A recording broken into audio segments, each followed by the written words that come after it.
Our next speaker for today is Dr. Abbas Youssef. His talk is called Interacting with the Community, Expectation of the Secular. So before I talk about a little bit of Dr. Abbas, I just want to say also a personal thing. Dr. Abbas is a dear friend for a long time ago. He is a very passionate person about education, about encouraging people to pursue education, not only at the bachelor level, but also at the master's and the PhD. My career as a clinical psychologist, my doctorate in clinical psychology would not have happened without his sometimes pressure and encouragement.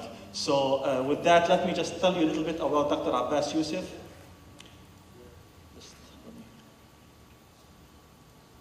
Dr. Abbas Youssef was born and raised in a small village in South Lebanon. He came to the US for higher education in 1979, and since then he has been in the US. He studied electrical engineering and earned a PhD in the subject of artificial neural network as new approach to artificial intelligence.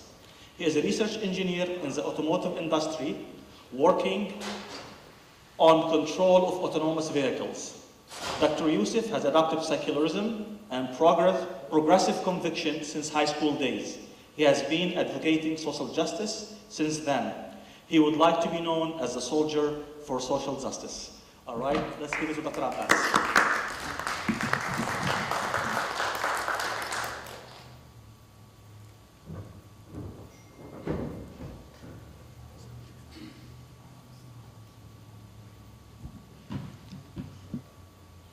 Good afternoon.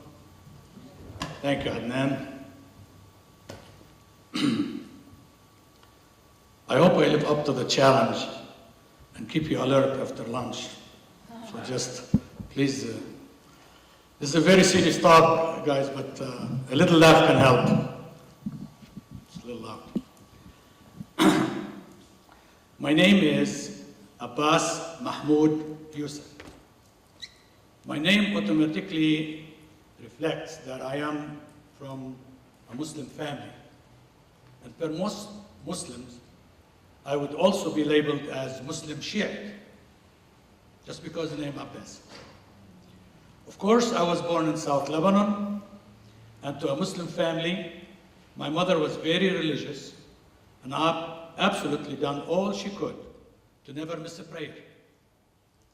My father was not a devoted prayer, but a proud Muslim Shiite, and in particular with the stories of the courage and a humanitarian stance, in particular for Imam Ali and others. My father also was progressive and proud Arab nationalist. He worked in many areas in Lebanon and associated with many other communities than our village or our area. This helps us adapt his way of accepting others and learn from their experience as well. He had an open mind and encouraged us to have an open mind. This open-mindedness was evident in dealing with his friends from other areas and other religions and sects. He believed in the government is to serve all and be fair to all. He exemplified his belief by breaking all political protocols and asking for help from the government. He did not go to the county executive, for example, of South Lebanon, or to the representative in the parliament as the usual behavior. When I was 11 years old, he went to the Lebanese presidential palace in Beit al-Din and personally delivered a letter to the president of Lebanon. Imagine that, a peasant done that. At that time, the president was Mr. Charles Hello, and the question was, what to do to ensure that my kids have education. By the way, we're from a small family in a peasant area. By the way, we had no formal school beyond elementary school that has 2 or 3 teachers in most of the time in our area at that time. Today there is no school at all. To make a long story short, my father received a letter from the presidential palace recommending to visit the Human Service Department and see what they can offer. Of course, my father never knew that such a service existed. Visited and started the process. They, of course, recommended boarding schools. He chose to take us to orphanage, Nader, in a village called Diddi, 200 kilometers away from our village. There, I learned to live with people from different regions, people who believe in different religion than mine. All of us students lived under the same roof, eat the same food, share the same book, the same ball, and the pain of being away from family. There I became the young man that my father was proud to have, open-minded and getting formal education. He was happy when I talked to him about my Maronite friend from this village and my Sunni friend from Majd al-Anjar, for example. I really lived the best Lebanese experience of tolerance and acceptance. In addition, my mother was very supportive as well because she was also very spiritual and pure-hearted. She echoed all of her experience, all of my experience, and supported me during that phase of personal growth in that direction. She always repeatedly telling me that religion is personal and you must be humane and moral first. I learned that I can be secular and do good for all. There was my first experience of truly living and believing in secular life, of what the environment offered me at that time. These are lessons learned from my religious parents. Since then, I have lived with secular principles until today that can truly be adapted as the basis of my expectation of my community, wherever I live. Just want to mention a few incidents in my life that have just put me on a different track, or on a track to support this, but in a different way. After 9/11, I was impacted, so I started the path to search for ways to truly reduce religious conflict. One day at lunchtime with our engineers in our section at Ford Motor Company, I asked my fellow about if he would experience what God asked Muslims to fast. He was Christian, of course. He was very negative and said something very seldom spoken. He mentioned that the 9/11 war is based on the teaching of the prophet of Satan. I know it hurts, but that's what he said, not the prophet of God. I was stunned with that answer, but replied that if that is the case, as a religious man, Mr. Bruce, you will never reconcile with Muslims because you think they follow the prophet of Satan, and therefore there is no reconciliation with them, as there is no reconciliation between God and Satan. He echoed that and said yes. My immediate response, Bruce, this is very dangerous to the world, and we have 4 billion people between Christians and Muslims, that we have no reconciliation between them. A few years later, I was working in Riyadh, Saudi Arabia. There I adapted the principle to lay low and listen, and not to speak or lecture except about my engineering knowledge. However, I'm curious. It works, as people became very open with me. One religious engineer working on the project surprised me one day. It was the new year, around early January in 2013, and the project manager came back from the New Year vacation. I was greeting him and wishing him a happy New Year, just a happy New Year. The engineer quietly told me not to wish him that and never to celebrate their holidays. I was stunned, somehow to that level of extremism. He believed that non-Muslims are non-believers and we are in internal conflict with them. It wasn't long before I avoided this man with all I could. So both examples, Bruce and Ahmed, are absolutely samples of religious extremism. It wouldn't be difficult to see the impact of such extremism these days around the globe. And by many different religions, the conflict will go forever, and that would be devastating to the world. So we absolutely need to do something extraordinary to resolve religious conflicts. I'm still positive and hopeful. One factor is essential, here, for the safety of the community, my community, I concluded that the community must protect itself from such extremism on both sides, with a system that allows for reconciliation.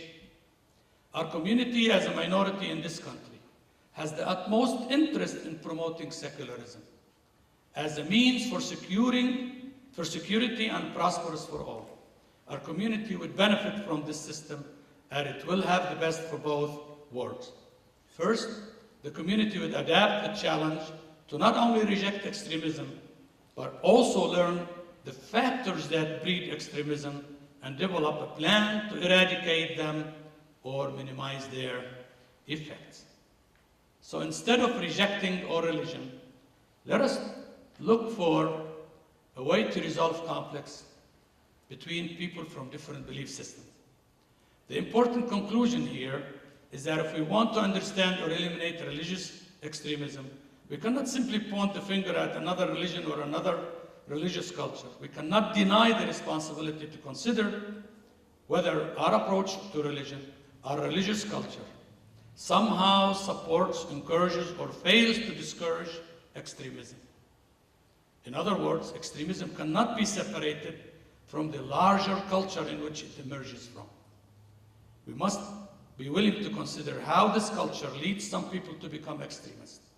And that is the challenge our community must truly address. That is the challenge that our community, I believe, must truly address. We must look at which elements of religious culture can encourage extremism and how a religious culture can encourage extremism. You cannot separate religious extremism from the culture in which it emerges, of course. You cannot remove extremism without changing the culture. Let us look at some of the factors then. I'm an engineer, I like to have black and white.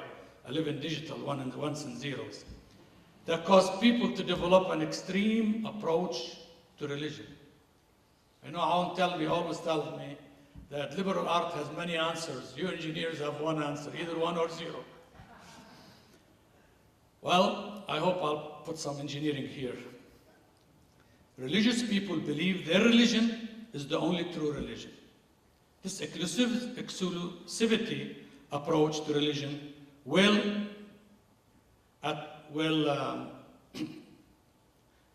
this exclusivity approach to religion will inevitably encourage extremism because you automatically come to see all other religions are false. If a religion is false, it must be of the devil. So it's your duty to fight that religion. This must be God's will, and it is only for the salvation of non-believers, as my co-worker Bruce said. The second factor, many religious people believe that religion gives absolute truth, the absolute truth. That is, if religion is given by God, its teaching and doctrine must be absolute and infallible. Third factor, many religious people believe that religion gives complete truth that provides not only an infallible description of God, they also believe it's complete. In other words, they believe they must resist all changes in their religion. Again, this creates tension and conflict. Fourth, many religious people believe that their religion must be defined in terms of black and white. That's the best out of engineering I could come up with. The definition of terms black and white thinking, I wish they do that. Their religion is completely right, while all conflicting religions are completely wrong. Wrong reason for using black and white. They believe there is no possibility of a compromise. Fifth, many religious people believe their religion has only one possible interpretation, and so on. Many religious people also believe that the world is an epic battleground between good and evil. Obviously, it would be naive to ignore that. There seem to be evil forces working in this world, as you can see where we are. Yet many religious people define good and evil by saying that their religion represents good while other religions are not, or represent evil. Such a definition of good and evil can only promote conflict and extremism. The ultimate cause, many religious people believe their religion represents the ultimate cause. They are fighting for a just cause, backed by the ultimate authority, namely God. Therefore, everything they believe or do is right in an ultimate sense. This then makes it possible for these people to justify almost anything as being necessary in order to win the ultimate victory.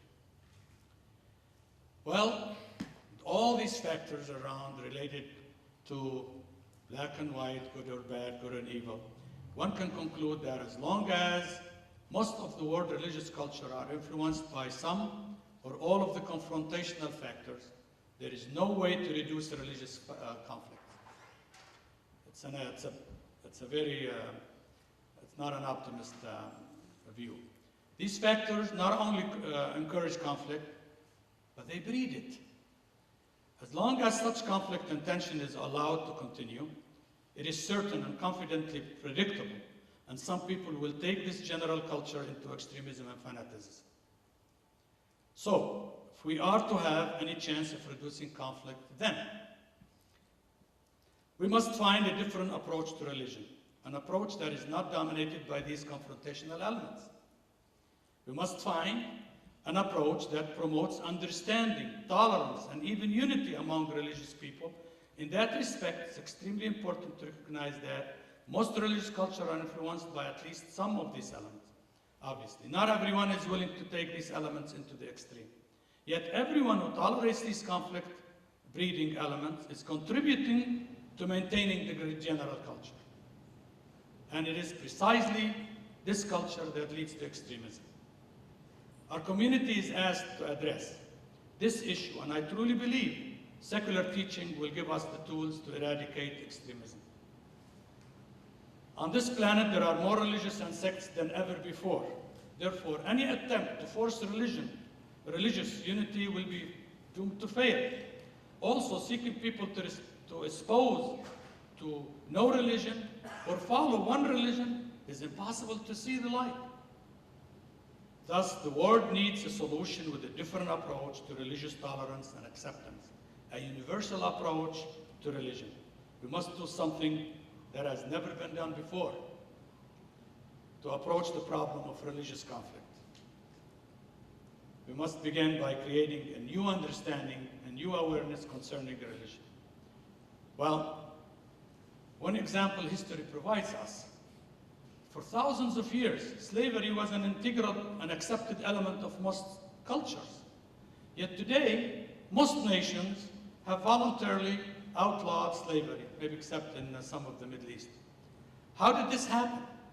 It happened because of the gradual increase of the level of fights and the struggle of people of color or slaves against the immoral behavior of the slave owner and the strive for freedom. This struggle has led to an increased awareness of the value of a human life, and the abolishment of slavery was simply a natural outcome of this increased struggle. However, it supported the increased awareness of the immoral aspects of slavery and the need to move forward with a new set of beliefs for a new era. This led also to having a new awareness of many aspects of life, such as human rights, individual freedom, economic opportunity, and environmental issues, as we see in the world, all leading to one approach, and it has been in implementation for a while. In the West, and our community better adopted wholeheartedly secularism. We can work as the catalyst to the rest of the Islamic world in promoting this approach, and the world will be a better place. Secularization is as defined by Webster, is the transformation of a society from close identification and affiliation with religion, with religious values and institutions towards non-religious values and secular institutions. The principles of secularism which protect and underpin many of the freedoms we all enjoy, and they are. If we separate the separation of religious institution from state institution as a public sphere where religion may participate but not dominate, the separation of religious and state is the foundation of secularism. It ensures religious groups don't interfere in affairs of state and the state don't interfere in religious affairs. Freedom. Secularism offers us freedom. Freedom to practice one's faith or belief without harming others, or to change it or not have one, according to one's own conscience. Secularism protects both. believers and non-believers. Secularism is about equality, democracy, and fairness. Equality so that our religious beliefs or lack of them doesn't put any of us at an advantage or a disadvantage. No religious or political affiliation gives advantage or disadvantage, and religious believers are citizens with the same rights and obligations as anyone else. Secularism ensures that the right of individuals to freedom of religion is always balanced by the right to be free from religion. So, secularism also champions universal human rights about religious demands. It upholds equality, laws that protect women, gays, LGBT people, and minorities from religious discrimination. Our community is one of the small community in the West. These equality laws ensure that non-believers have the same rights as those who identify with a religious or philosophical belief. Anyway, it offers us equal access to public services, schools, parks, etc. Secularism is not atheism, guys. Secularism simply provides a framework for a democratic society. Secularism is simply a frame for ensuring equality throughout society. Politics, education, the laws, and elsewhere, for believers and non-believers alike. Well, most important of all, along with the freedom comes free speech and expression. Religious people have the right to express their belief publicly, and so do those who oppose or question those beliefs. Religious beliefs, ideas, and organizations must not enjoy privilege, protection from the right to freedom of expression in a democracy, or ideas and beliefs must be open to discussion. Individuals have rights, ideas do not. Well, in search of this subject, I discovered a program that I have accepted and is supported as a means to improve communication and dialogue among religious institutions and promote this program in the curriculum and the educational system. This program was developed by a group of graduate students at Georgetown University in Washington, D.C. This case study of that group was formulated the plan when presented with the dilemma of two ethno-religious communities living in close contact with each other who are struggling for political or territorial control. I highly recommend that the educators in our community to review, research, and develop the necessary steps to implement such a program. They called it the recommended 4D. The recommended 4D plan that has 4 stages: disavow, discuss, develop, and delegate. Our first stage involved the teaching of disavowal, of violence, denial, negation, and renunciation of violence, in particular, religious violence. The second stage of the plan is to foster open discussion between different faiths, a true open discussion of different faiths, cultures, and socioeconomic strata. We don't have to believe on the same God and the same religious beliefs, but we must accept each other. That's what the open discussion should be based on.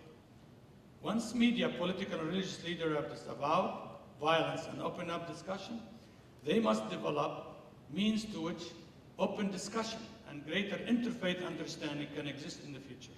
This involves designing national cultures, norms, values, and infrastructure that do not fragment, but rather unite people. Last one, fourth one, once we have developed a global society and infrastructure that encourages nonviolence, open communication, and cross-cultural understanding, we can retire to the delegation, stage and enjoy peace, or at least fewer wars and senseless violence for all prosperity, for the prosperity of all. One of the biggest causes of today's worsening sectarian violence and religious war is that different religious groups are retreating into isolation. Instead of educating themselves on the beliefs, backgrounds, and values of other cultures and religion, people are becoming complacent and accepting an us versus them mentality. As we need this new culture that does not encourage that view, our community support and perhaps can start the creation of such culture that doesn't encourage that view at all. We need global citizens who recognize that all humans are moving toward common goals. People are open to communication and don't see people of different cultures or religions to be others. We also need schools, hospitals, market theaters, and parks that are commonly used by people of all sorts of backgrounds, not just certain socioeconomic, political, racial, ethnic, or religious groups. A paradigm shift of this sort takes much time. Here is the 4Ds plan: disavowal, discussion, development, and delegation. So long as we can disavow violence, effectively communicate, develop a culture of international understanding, and maintain this culture, we should be able to live with much less misunderstanding and unfounded hatred for those of different religious and cultural background. Peace is possible. All it takes is a little effort. I remain positive that the young leaders of our community would develop further these expectations and from a framework to engage into the community at large to secure its place in making the world a better and safer one for all. Thank you very much.